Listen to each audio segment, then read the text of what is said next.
Hey everyone, welcome to episode 41 of Qore, presented by the PlayStation Network. I'm your host, Veronica Belmont. Gotham City has always had some questionable politics, but putting all the supervillains in one part of town, well, that's just poor civic planning. It does, however, make for one very awesome game. As with the first game, we've really done our best to kind of imbue every kind of ounce of the game with that Batman DNA. The team at Rocksteady Studios is still riding high off the success of Arkham Asylum, but they haven't been resting on their laurels. Batman Arkham City evolves the best parts of the last game, and throws you a few new batarangs as well. And from one urban war zone to another, Battlefield 3 features some huge locations, including Paris and New York. We want the game to feel authentic, we don't want to have made-up guns or made-up features. And the expansive maps will keep you hunting enemies for hours. Right there, right there! After playing games on the couch all day, don't you just want to get up and move a little? This month, we're featuring some of our favorite new titles using the PlayStation Move. Plus, you get to see members of the Qore team shake their tail feathers. Video games can be serious business, but Tim Schafer always manages to stay in touch with gaming's silly side. I like having fun when I'm making a game, and I think that hopefully just comes through in the game itself. We visited the Double Fine studio to talk to the man behind cult favorites like Monkey Island, Brutal Legend, and Psychonauts. I'm supposed to think you're a nun, but I know you're really some kind of big, ugly demon, so let's have it. And since it's almost Halloween, you didn't think Audrey would let you get away without a little Blu-ray scare, did you? Thanks, Veronica. I've set up camp with Slasher Cinema's 3 most classic films on Blu-ray. You know, it's Halloween. I guess everyone's entitled to one good scare, huh? All this and more in episode 41 of Qore, presented by the PlayStation Network. I'll see you on the inside.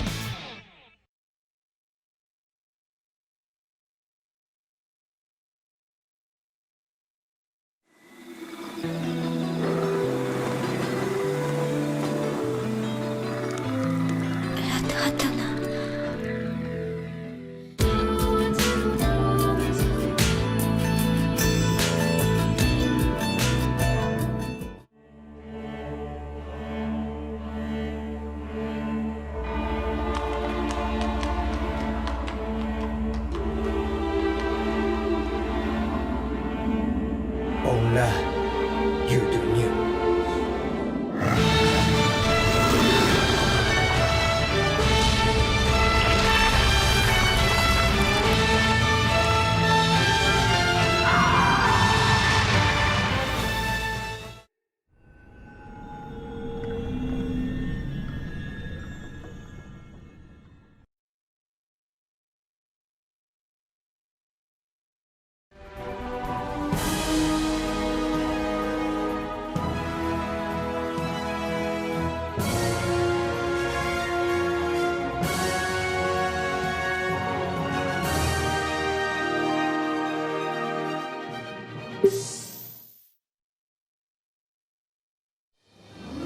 If there is a hell, it's got nothing on this place.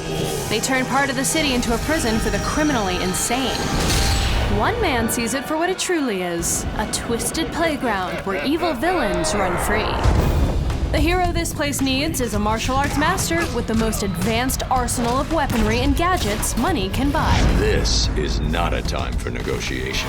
After taking on a monster-sized Joker in Batman Arkham Asylum, the Dark Knight returns for an even bigger adventure. This time inside a vast prison complex known as Arkham City. To get the scoop on this new threat to the peace-loving citizens of Gotham, we piled into our Batmobile and met up with Batman Arkham City director Sefton Hill. So since the events of Arkham Asylum, Quincy Sharp, who was the warden at Arkham Asylum, has actually run for office. He was running for office in the first game, you might remember, and he's become the mayor of Gotham City. So the first thing he's decided to do is basically he's declared Arkham Asylum isn't fit for purpose. In order to house all of the criminal element that's within Gotham, he's decided to section off a district of Gotham, kind of build a big wall around it, and basically put all of the criminal element in there. This place is dangerous. I like it. All of Gotham's supervillains confined within a heavily guarded area of the city? Sounds to me like a recipe for disaster. And they kind of expect chaos to explode in there when you put in Two-Face, Joker, Riddler, Penguin. They're expecting this place to kind of go to ruin. And what actually happens is this new kind of order forms. So all of the people who get chucked in, they align to particular supervillains, and you end up with a kind of order inside, and this place has a natural kind of a system that starts to develop. I only take the best, and today, best means whoever can kill you. Because it's a walled-in slice of Gotham, Arkham City includes locations that should give fans of the Batman series a little deja vu. So if you explore around within Arkham City, you're going to get to go to the old GCPD building that was in this area that was locked off. You're also going to get to go to the Monarch Theatre and Crime Alley behind the Monarch Theatre, back where it all began. So there's some really classic places to go. And as with the first game, we've really done our best to kind of imbue every kind of ounce of the game with that Batman DNA. You become what you've always fought against, and I will stop you. You won't be sightseeing empty-handed. Arkham City takes place about a year after the events in the first game, so you have the same bat gear that you collected during your time in Arkham Asylum. So you're going to start the game with batarangs, with the bat claw, with the explosive gel, with the remote batarang, with the cryptographic sequencer. So you've got all of these great gadgets that you can use right from day one. And all of those gadgets we've beefed up as well. For example, the bat claw can now be used to grab enemies and give them a bat claw slam like a clothesline, which is a great move, double the power of a normal strike. You can also use it to fire and grab trophies from afar. Along with enhancing Batman's arsenal of weapons, Rocksteady also used Arkham City's expansive layout to change how the game's story unfolds this time out. You are in my world now, Batman. One of the main things is bringing in new side missions that you can do. So basically, you can be following the main story, and we still have that kind of focused main story for you to follow. But as a player, you can also diverge off of that story and do different and interesting things as well. And that's like track down Zaz, track down serial killers. There's lots of different kind of subplots that are going on at the same time. Arkham City also introduces a new mechanic for beating Gotham's rush hour traffic: gliding. We've totally evolved, well, totally revolutionized actually the navigation system. So now when you're gliding around, you can glide around and use your momentum to kind of fly around the city. And I think that's something that players are really going to enjoy. You know, I mean, I think that's probably what we lose most time on at work, is just gliding around, diving, flying through the city streets and back alleyways. It's just really great fun. As you soar above the streets, stay tuned into what's going on down below with the new surveillance scanner. So as Batman's gliding above the city and moving around, he can actually listen to what people are saying down on the street level. And that's really important because it allows him to kind of keep in touch on one step ahead of what everyone else is doing. So he can kind of hear what the supervillains have got planned, where they're going, what they're doing, and then make sure that he's kind of adapting his behavior around that. It would be a shame to get blood all over my nice new outfit. With all these supervillains plotting against our hero, it's a good idea to know exactly who you're dealing with. Who sent you? You go strange. So the Joker's in there, you would have seen the Joker in there. He's not looking too well at the moment. With Joker, you know, Batman knows never to trust him. But you of all people should know, there's plenty wrong with me. The Riddler's back, and he's out for revenge. So what Riddler's been doing is he's actually captured some people, he's holding them hostage. Then they die. And what Batman needs to do is to solve these traps that he set up. Heads or tails, kitty cat? Two-Face is in the game, and it's great to have him in the game. He was one of kind of the main characters that wasn't in the first game, and he's a character we've had great fun with. Fear, that's how we get respect. I think the golden rule with Catwoman is she's always looking out for number one. So with Batman distracted in Arkham City, she's going to be looking to see what she can do, what she can get out of the situation. So what's nice is you're going to actually get to play some of that. So you're going to get to take a walk on the wild side. You're going to get to control Catwoman and play Catwoman missions, which are seamlessly interwoven with Batman's story. This is gonna hurt. And when you've worked with the Batman as long as these guys, you tend to understand him better than the average citizen of Gotham ever will. Yeah, he goes around and he knocks people out, and he has this great combat, and he's like the world's greatest martial artist. He's combined all these martial arts from around the world, but also deep down at heart, he does have this kind of psychological trauma that he's trying to overcome. You know, if he has a superpower, it's just his level of dedication and commitment to what he believes in. And let's not forget his remote control Batarang. This superhero-sized adventure promises even more action, sleuthing, and puzzle solving than its predecessor. There's a massive city to explore with an epic story that rivals anything Batman's faced before. I'm taking you down too. The only way to find out who's really in control is to don your batsuit, tell Alfred to hold all your calls, and go inside the most dangerous place in the history of Gotham, Batman: Arkham City.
Fighter jets, tanks, drones, jeeps. Boys will always have their toys. Don't just pick one, collect them all. Tapping the intense power of these monster vehicles. And don't forget the handheld arsenal, like rockets and assault rifles. For the boys and girls inside us all, Battlefield 3 makes the whole world your playground.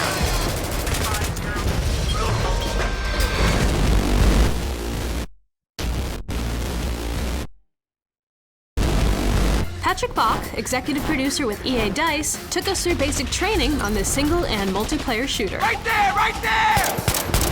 It's been a long time since we released Battlefield 2. It's been since 2006. But this is now going back to the core of the Battlefield series, where we go back to jets, going prone, more deeper and more authentic gameplay, and actually bringing all the good things back from Battlefield 2. We have so many vehicles in Battlefield. There's plenty. There are jeeps that are small and fast that can take you from one end to the map to the other. Then you have the tanks, which I find very interesting because you feel really powerful, like a big dragon that can take out anyone, but also being a sitting duck in a way for infantry with RPGs, for instance. So there's this rock, paper, scissors gameplay with our vehicles that is very interesting. And with Battlefield 3, we're actually deepening the gameplay with the vehicles by adding a lot of cool features. We're adding infrared scopes for tanks, for instance, where you can easily find enemies even in a very dusty environment, and things like that actually adds even more to the depth. Battlefield is in its core a game with both infantry and vehicles, and also the balance of vehicles versus infantry is key, because we don't want people to only be good at Battlefield by being fast and have twitch skill. We want people to use their personalities and their intelligence as well as their twitch skill to be successful in Battlefield. You'll decide how to play in any situation, especially in multiplayer games with up to 24 people. One thing that you could do is just think strategically on how to help your teammates. We have roles in the game where you can play as a medic or you use a medic kit. That's a part of the assault kit nowadays. So you're on the front line, but you have your med kit to throw out to your friends. So there's a lot of people actually only playing the supportive roles where they actually help people to win the matches. There's a lot of depth for the players that want to live the fantasy of being on a battlefield, but not only running and gunning and shooting people in the face. However you roll, DICE wants to keep it real. We want the game to feel authentic. We don't want to have made-up guns or made-up features that just for the sake of it. But we are very meticulous when it comes to modeling weapons and vehicles, so they're truly like-for-like. It's really interesting because there's so many different angles on how you actually wear your gear in real life. If you look at the kind of basic military setup, that's not how people look on the field. They also always personalize their gear to get this kind of skewed look when you look at a bunch of soldiers that has been out in the field for a couple of months, and that's the authentic feeling we wanted when we built our soldiers. There's commencing charge on my mark. And on top of that, of course, we need the animations to look real. And we have a new animation engine that we're using in the Frostbite 2 engine that is called Ant. And it's actually being used by the FIFA game as well. So if you think the FIFA game looks authentic and real when they run around on the pitch, we're using the same technology. So we get this super authentic movement of characters, both in single player and multiplayer. And you'll pick what to do in the great-looking setting. Well, Battlefield has always been a sandbox game when it comes to the multiplayer, where you can do whatever you want and always find another way around the enemy. Then again, we want different parts of the game to focus on different things. So multiplayer is of course a very sandbox experience. Depending on game mode, it's more or less sandbox. Single player, we try to also in the narrative make a drama with the sandbox experience. So sometimes it's more linear and sometimes it opens up and becomes a very sandbox experience. That open world style even applies to what you choose to destroy. It's a very hard thing to design around. You need to be aware of that. Every wall that looks breakable will be able to break. If someone is hiding in a house and you have a RPG, you can just blow that wall away and expose the enemy, or even better, hit him. And again, I think it's important to understand that how we do this is by building our own engine. We can take down full buildings, facades. Of course, tank shells blows holes not only in houses but also in the ground. And everything has an impact of some kind, because if you have a big gun, you should be able to make a big hole. Go through it, Miller! Don't slow down! Now we say it's the graphics and the glory, but how does DICE define the Battlefield recipe? The core is actually more based on the balance of the game, how the rock, paper, scissors kind of gameplay is more or less perfectly balanced. So it doesn't really matter how you play the game or who you are. You can always find your role on the battlefield, and if the enemy changes his tactics, you can always change your tactics to adapt to that. Battlefield 3 somehow includes dozens of vehicles and weapons without feeling one-sided. Whether you prefer single or multiplayer games, there's a sense of unique openness. Oh, and the big toys. You've got to feel that power for yourself.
abandoned fairground returns to life in Carnival Island. This game, aimed at kids and families, brings the best of the Midway home, without any overbearing carnies or fattening funnel cake. Great! You'll experience 35 games and activities for up to 4 players. There's a lot to explore. Since the Move controller can track you accurately, just step right up and you'll know the mechanic to play. Well done! It's all intuitive. Like, you can toss rings horizontally or flip them end over end, and the game follows your moves. Awesome. Much of the fun is in discovering all the games. Flying Frogs is one of our favorites. It's just something about a frog taking to the skies, it just gets ya. Well done. A few creative additional attractions, like the Funhouse Mirror, just let you stop and play together. You can even save and share pictures. As you tour the full island, you'll earn prize tickets from games. Yay! Redeem these for souvenirs while awakening up the 35 different pets. These creatures, a panda, jellyfish, raccoon, and more, trot alongside your character, rooting for your success. How many can you collect? Pitch-perfect move controls go together with Carnival Island like caramel and apples. The bite-sized challenges and twists give the variety of a fair. There's something for everyone. A young crowd can jump right in, but the addictive gameplay and carnival nostalgia can snag us big kids too.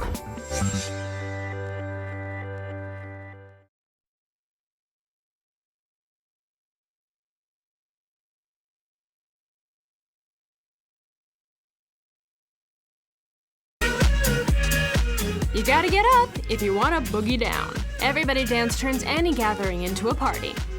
It's got a solid beat on the dancing game basics, and it builds into a multiplayer game like no other. Grab the Move controller and follow the on-screen steps. Unlike other dancing games, Sony London Studios shot video of real performers, so you can see exactly how the pros feel the groove. Look at me, I'm dancing! Call in the whole crew. Up to 20 people can battle, taking turns in pairs to see who's the best in party mode. Or challenge a single friend, or team up in a choreographed partner mode, where each of your moves interact. So graceful. Then post your clips on Facebook and Twitter. Everybody Dance is a social animal. Even wallflowers can get involved. Get the audience pumped and singing along for bonus points. The words to any of the 40 bundled songs are right there on the screen, below the original music video. Although, you might not need them for this one. And once you master the steps, try out making your own choreography.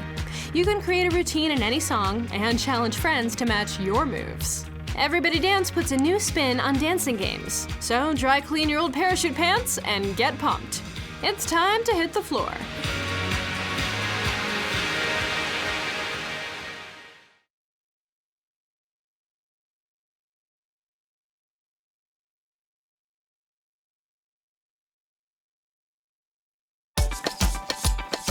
iPet and Friends lets you cuddle with an AI creature in augmented reality.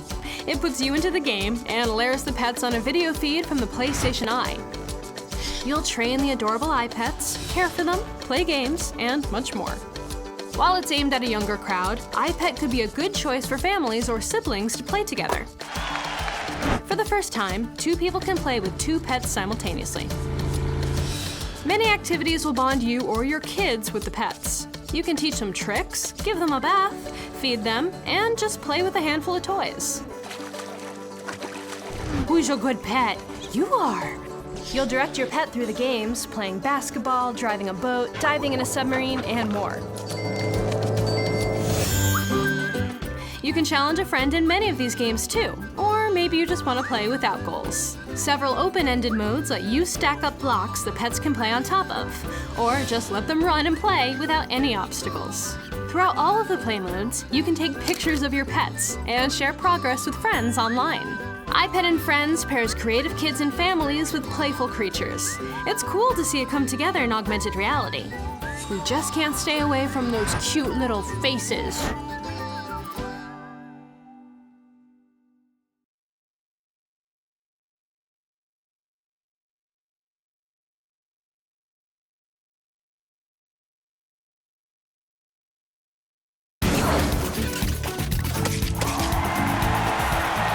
Planet 2 with move controls?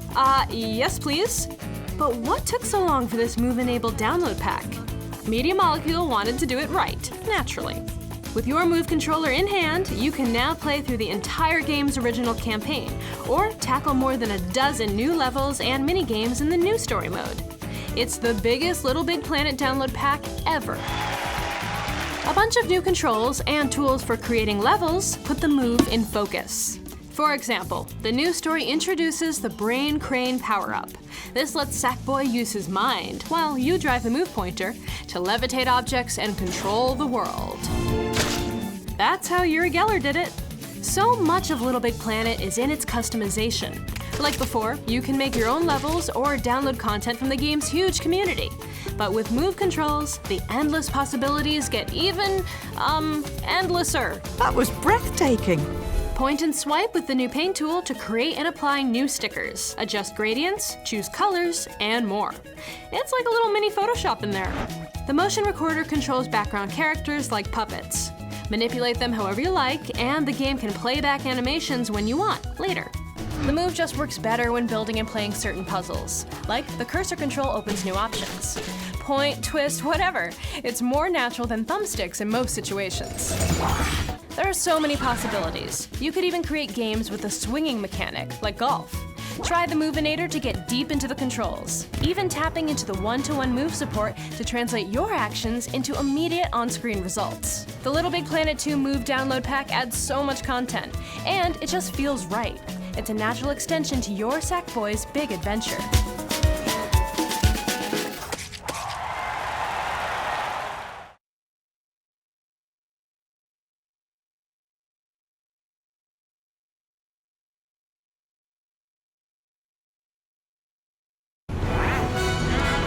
The hack and slash and shoot and throwing star journey, Medieval Moves, Deadman's Quest, has interesting roots. Sports Champions developer, Zindagi Games, extends its technical background creating frisbee golf, archery, and the other mini-games into a story-based Move adventure. As Prince Deadmond, you need to reverse a spell that has turned all of your subjects into a skeleton army. And unfortunately, you've fallen to the same magic. You've got to fight through your bony brethren to restore order to the kingdom once again. Combat is the game's centerpiece. You'll use the Move controller to swipe your sword, block with a shield, draw back and release with the bow, and fling throwing stars. Zing! The game tracks your gestures closely. Instead of playing some canned animation, your actions appear on screen. You'll see how subtle changes impact the in-game results. You don't even need an inventory button. The game knows which weapon works with each distinct movement. The single-player story should take at least 8 to 10 hours, or more if you try to snare all of the game's collectibles. But the adventure continues with a friend, either on the same PlayStation or online. Challenge your pal to a duel, attacking and blocking with a range of weapons. 'Tis merely a flesh wound. Or team up in standalone co-op missions, where you work towards a shared goal. Medieval Moves Deadman's Quest lets you hack at enemies with a swipe of your virtual blade. Sometimes the old ways are best.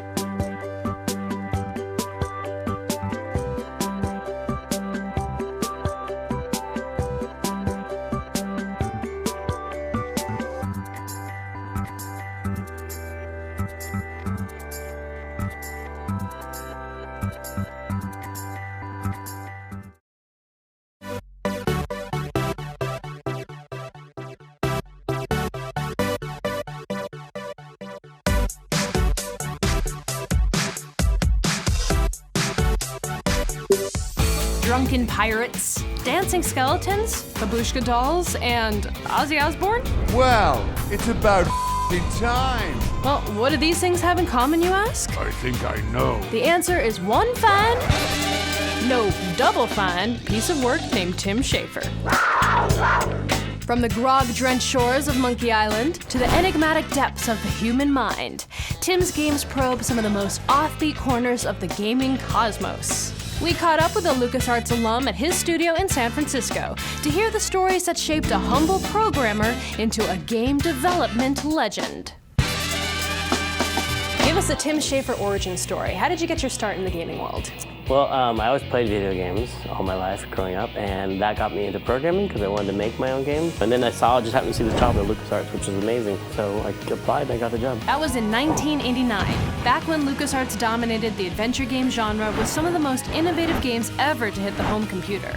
And Tim Schafer was right there in the middle of all that SCUM engine awesomeness, co-designing the classic Secret of Monkey Island. Where do you think you're going, fancy pants? We were in the office together, and a lot of the writing process was like writing and then checking out each other's writing and laughing. If it made someone laugh, you would keep it. And so it was like a funny environment where we were just trying to make each other crack up all day long. So I think it got more and more ridiculous as it went on, which was like probably the secret to why it became totally ridiculous in the end. Intimidating, me, but I'm your friend. Where did you get the idea for Grim Fandango? It's such an unusual game. I had taken a course in folklore at college, and one of them was the Day of the Dead. We studied that, and I thought it was really interesting. I was thinking about crime in the afterworld, and so you never really think about crime after you're dead, but it's apparently quite a problem. So that led to this noir-type afterworld crime story. Oh, I can't leave here until I've worked off a little debt to the powers that be. After a decade at LucasArts, Tim broke out on his own to co-found Double Fine Productions in 2000. His first major release was Psychonauts, the hilarious head trip about a summer camp for psychics that makes us think the movie Inception owes Schafer some props. You shall live his nightmare. Psychonauts was the kind of game that you could try almost anything in because it was set in the world of people's minds, like inside their psyches where anything could happen. Like a character you meet on the street or someone you know in your personal life and you wonder what it's like inside their head, that could be a level in Psychonauts. So you just get idea after idea could go into that game. And it did. We took them all. We put them all in there. I usually don't want to know what's inside the heads of people I know. It's a dark places. For Double Fine's second big release, Tim went from Mindbenders to Metal Heads in 2009 with Brutal Legend. Bring on the impalement. Starring Jack Black as a heavy metal roadie sent to save humanity from supernatural overlords. So, you want to help me fight demons and stuff? Besides it being a dream come true for me to actually work in the world of heavy metal, which I loved ever since I was a kid, getting to meet my childhood heroes of like Ozzy Osbourne, Rob Halford. I got to meet Lemmy and worked with like Lita Ford and Jack Black, who was just such a fun character to work with. I'll just get right to the ass kicking. Most recently, Tim and his team have produced popular downloadables, titles that unmistakably retain Schafer's signature brand of humor. Costume Quest is a role-playing game set on Halloween night where you have to stop the monsters who are trying to steal all the candy from your neighborhood and also rescue your sibling who's been kidnapped. Stacking is an adventure game set in a world populated by Russian dolls, where you play the smallest Russian doll of all, and you can jump inside of other nesting dolls, bigger. Each doll has a special ability that you can then execute when you're in that doll. So you use those different abilities to solve puzzles. What is it about downloadable titles that you like? Well, when you're doing a smaller game, you find yourself with the opportunity to take a chance at something unusual or new, or something like a role-playing game set on Halloween night, or a game where all the characters are Russian dolls. And it's just easier to take a chance with something unproven, which I think is really fun and speaks to the strengths of the studio. Would you say that your humor is the thing that kind of binds all the games you've worked on together? Is that your trademark? Maybe, I hope so. I think I like having fun when I'm making a game, and I think that hopefully just comes through in the game itself. I like this one. And I like working with fun people, and we really do, when we're brainstorming for ideas for these games, try to have a good time and try and crack each other up. What are some of the best parts about working here? You know, you hope it's the creative freedom to do crazy stuff, make games like we make, which you don't get to make everywhere, you know, and then there's the free soda. So those two things together.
do to be prepared to meet with the people at LucasArts?